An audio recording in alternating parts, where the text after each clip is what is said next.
Buat Allah membolak-balikan hati itu lebih gampang dari kita ngebolak-balikin tangan kita. Gampang banget nih. Jadi nggak ada yang di mata Allah atau dalam persepsi Allah ada hati yang kayaknya nih susah banget nih dibolak-balik.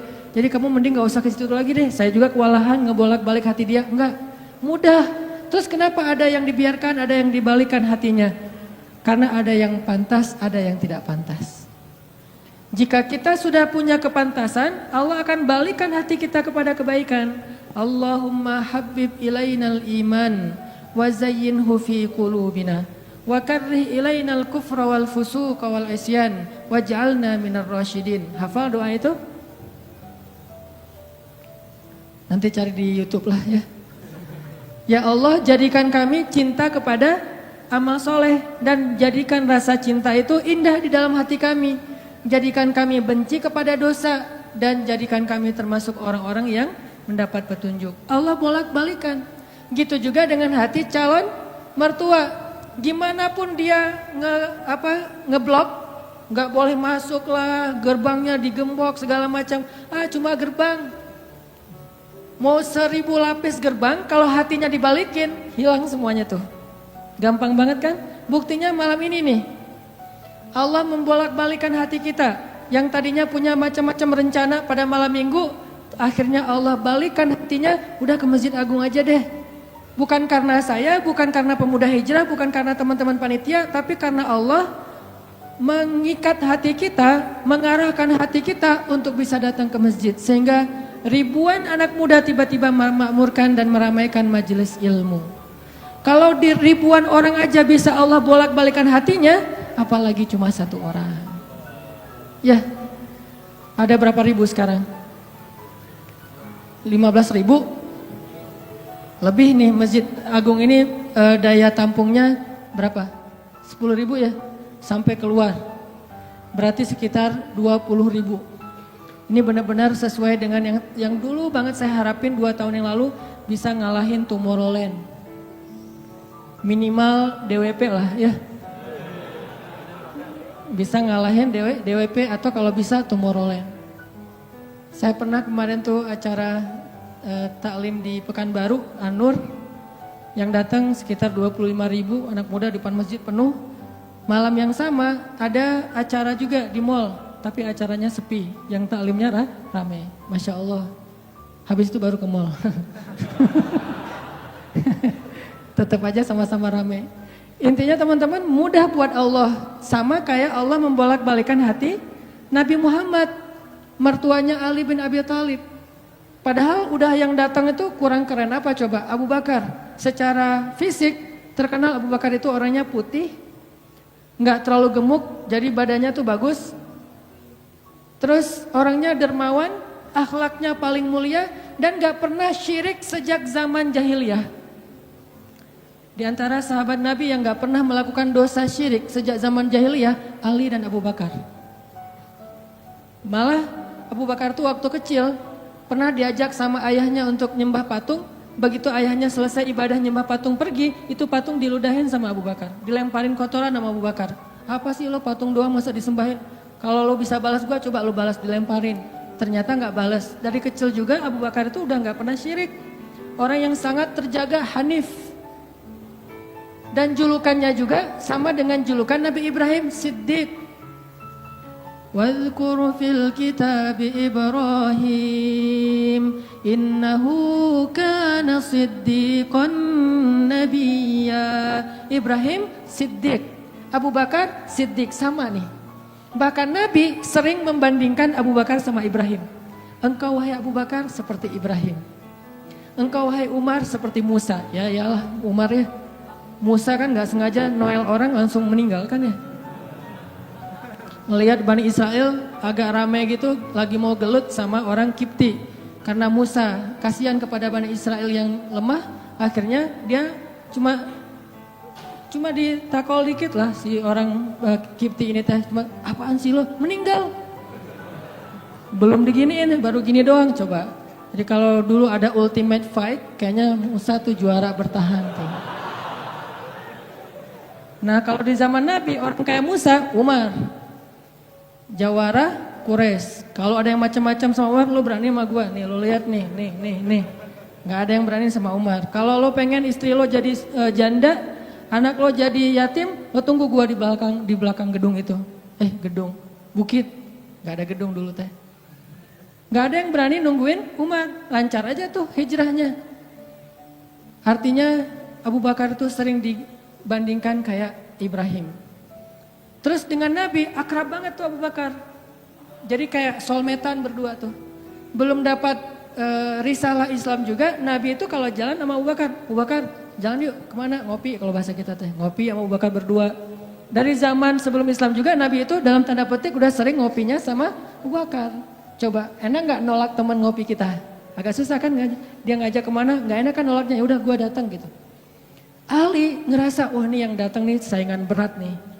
Pernah bersaing dengan orang kayak gini? Pernah, cuman sering kalah. Gak ada saingan juga masih ditolak ya, apalagi ada saingan. Nah itu mah saya banget, bukan teman-teman. Udah biasa ditolak, pada akhirnya diterima juga. Karena saya gak mau menyerah. Datang Abu Bakar, mau ngelamar Fatimah. Ali pas tahu berita itu, ya udahlah berarti pupus harapan. Hashtagnya berhenti aja. Udah gak bisa ngapa-ngapain. Tidak lama kemudian setelah Abu Bakar lama di rumah Nabi terus pulang, Ali merhatiin wajah Abu Bakar, nih wajah diterima atau wajah ditolak nih. Ternyata dapat kabar Abu Bakar ditolak sama Nabi. Yes, kata Ali.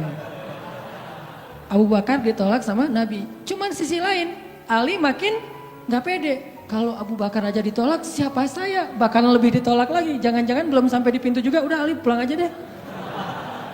Abu Bakar aja ditolak. Yang kurang apa coba? Akhlak luar biasa, agama terbaik, bahkan umat Islam paling baik imannya tuh dan amal solehnya Abu Bakar. Gak ada tandingan lah. Mau ngelihat surganya di akhirat. Orang kaya di dunia dan kaya di akhirat tuh Abu Bakar tuh. Ada orang yang di dunia miskin, di akhirat kaya. Di akhirat miskin, di dunia kaya. Kalau Abu Bakar, dunia akhirat kaya.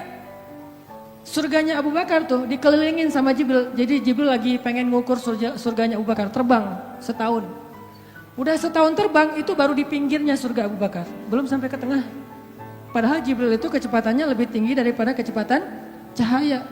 Bayangin, udah setahun perjalanan cahaya baru di pinggir surganya Abu Bakar. Belum juga masuk, belum sampai ke alun-alunnya surga Abu Bakar. Baru juga perbatasan coba. Kurang apa Abu Bakar? Ditolak sama Nabi. Duh, makin gak pede, kata Ali. Cuma gak pakai, bukan orang Sunda soalnya. Gak lama kemudian datang lagi. Cowok keren, jawara Mekah, Umar datang. Assalamualaikum. Suaranya agak-agak gitulah.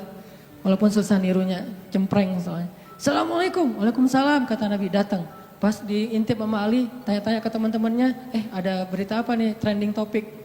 Ternyata trending topik di Twitter, Umar melamar Fatimah. Wah rame lagi viral di mana-mana. Makin, saingannya berat-berat gini, gak ada yang di bawah saya gitu yang datang, biar saya agak-agak pede gitu. Ternyata Umar pulang juga ditolak lagi sama Nabi. Ali, yes tapi tuh gimana ya kalau Umar aja ditolak, yang paling kuat bisa menjaga Fatimah banget kan. Kalau ada apa-apa Fatimah tenang aja ada gua. Naik motor berdua sama Umar gitu kan, kalau zaman kita mah ya. Sengaja gak bawa jas hujan. Kalau udah hujan buka baju kasih ke ceweknya, gak pakai baju memotoran. Cowok banget lah itu mah ya. Pulang-pulang sampai ke rumah minum antangin. Umar tuh jawarannya, Nabi kan pasti tenang banget ngasih anak ke orang kayak Umar.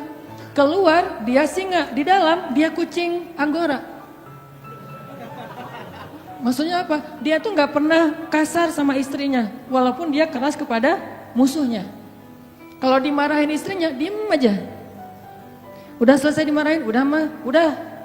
Ya udah pergi, nyari teman. Mau curhat habis dimarahin istri, pergi ke rumah Nabi. Pas di depan rumah Nabi kedengaran dari dalam, Nabi juga lagi dimarahin istrinya. Nabi juga diem aja. Ini teladan orang-orang soleh. Jadi yang keren tuh bukan yang gampang marahin istri, tapi yang gampang dimarahin istri. Setuju yang di atas?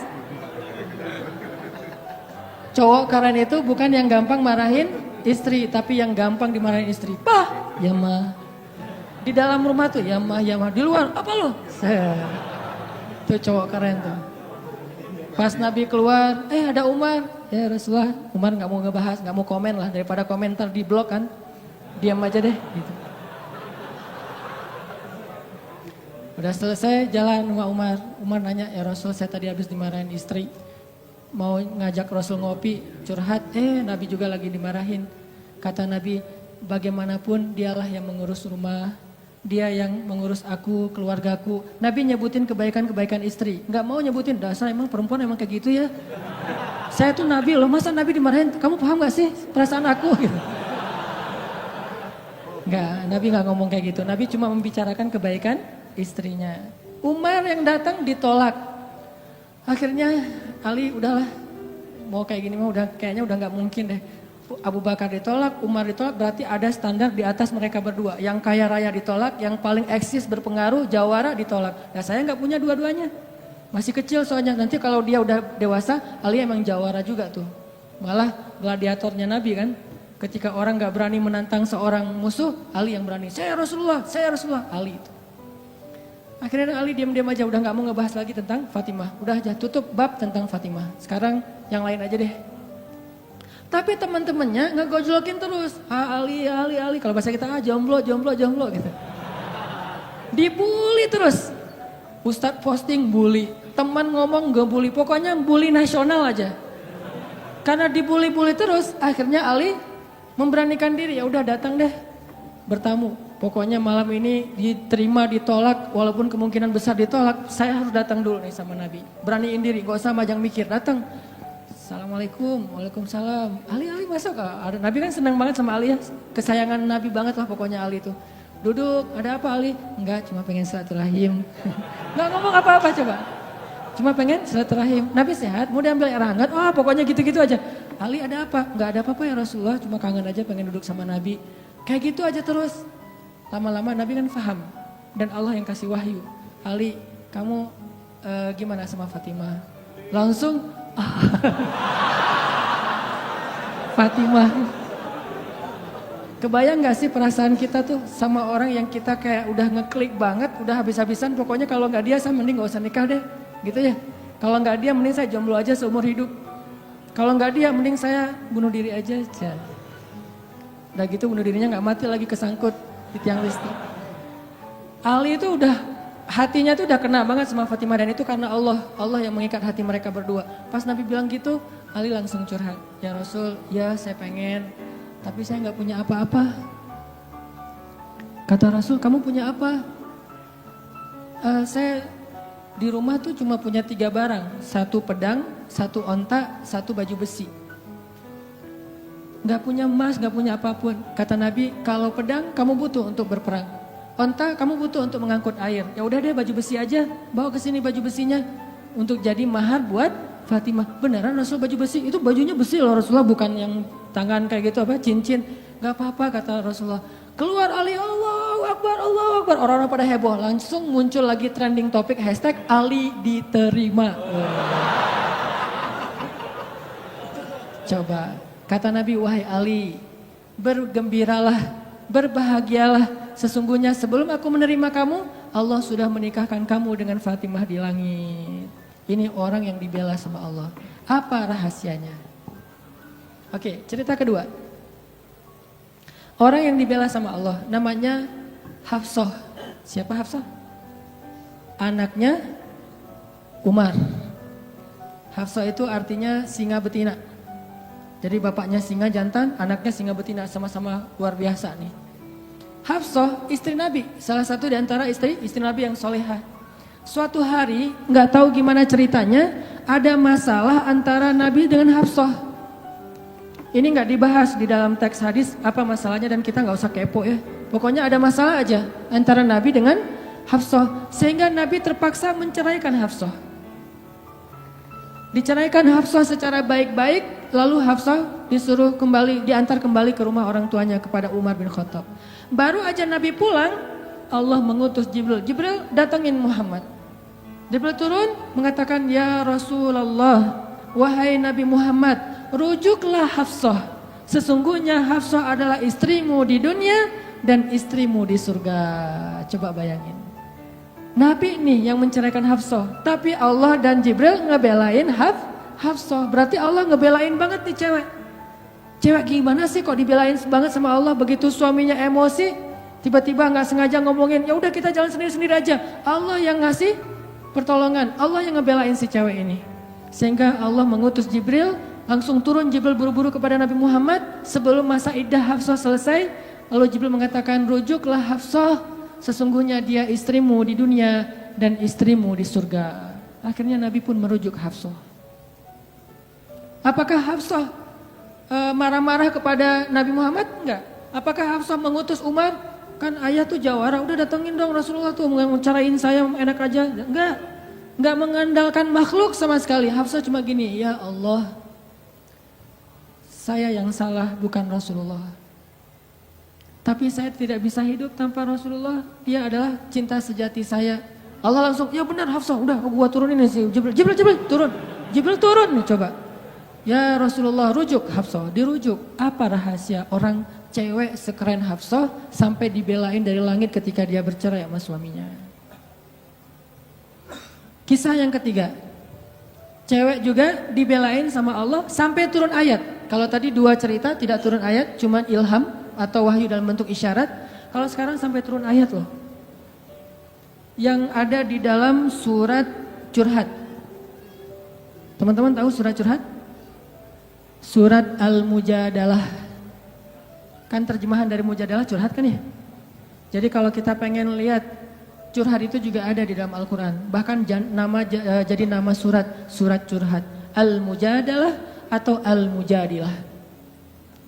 Siapa yang dikisahkan di dalam surat itu? Coba teman-teman buka surat Al-Mujadalah, surat 58 ayat 1. Yang punya aplikasi Al-Quran di handphonenya, coba buka surat 58 ayat 1, Al-Mujadalah. Kita lihat nih, gimana Allah ngebelain seorang cewek yang disebut di dalam ayat itu. Saya bacain ya. A'udzu billahi minasy syaithanir rajim. Yuk, bareng-bareng.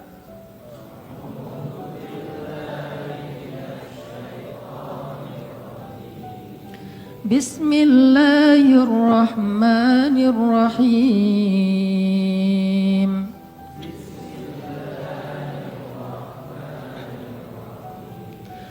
Qad sami'a Allahu qawla allati tujadiluka fi zawjiha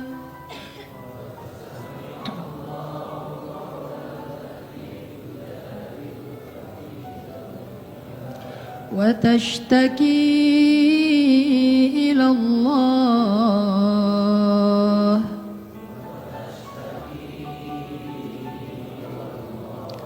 والله يسمع تحاوركما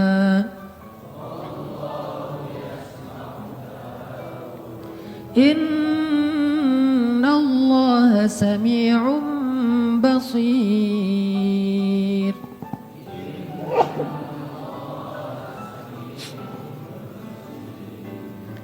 Sungguh Allah telah mendengar ucapan seorang perempuan yang meminta nasihatmu tentang suaminya.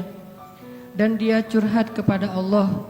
Dan Allah mendengar percakapan kalian berdua. Sesungguhnya Allah maha mendengar, lagi maha melihat. Siapa cewek ini? Namanya Khawlah bintu Tha'labah. Namanya Khawlah. Catat tuh. Biar kita kalau ngegosip, gosipnya tentang sahabat. Siapa istri Nabi ini gosip ya? Tapi gosip yang benar. Siapa istri Nabi yang pintar masak? Jarang dengar kan? Istri Nabi yang pintar masak namanya Zainab. Ummu Salamah. Istri Nabi yang pintar masak namanya Ummu Salamah. Kalau di zaman kita mah jadi Ummu Salamah Cake, punya brand. Pokoknya kalau Ummu Salamah udah masak, Nabi tuh senang banget. Masakan kesukaan Nabi itu dimasakin sama Ummu Salamah. Nah sekarang kita ngebahas cewek lain nih yang dibela sama Allah pas dia lagi ada masalah dengan suaminya, namanya Khawlah bintu Tha'labah.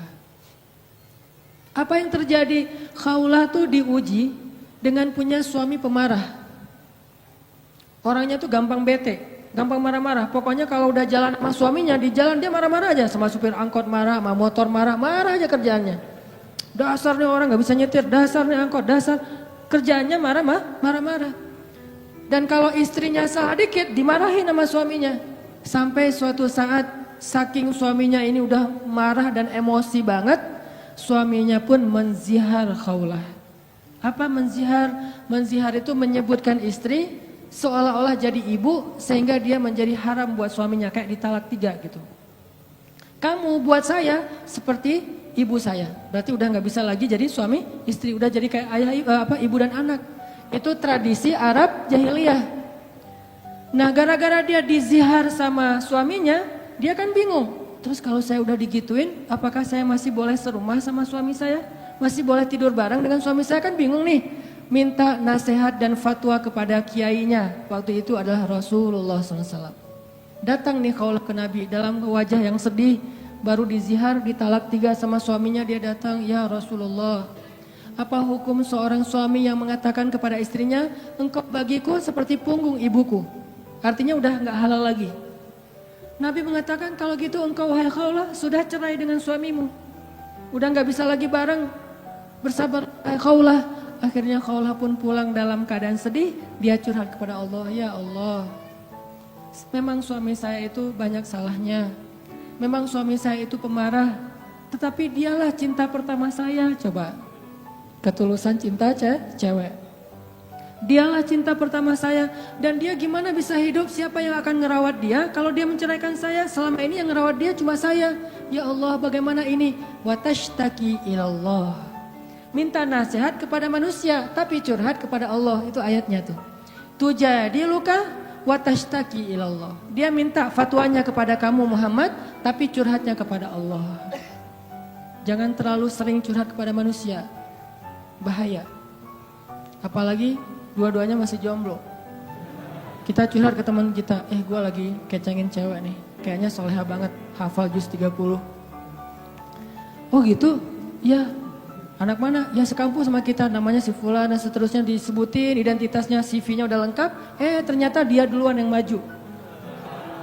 Ditikung di tengah jalan, kan itu berat banget ya.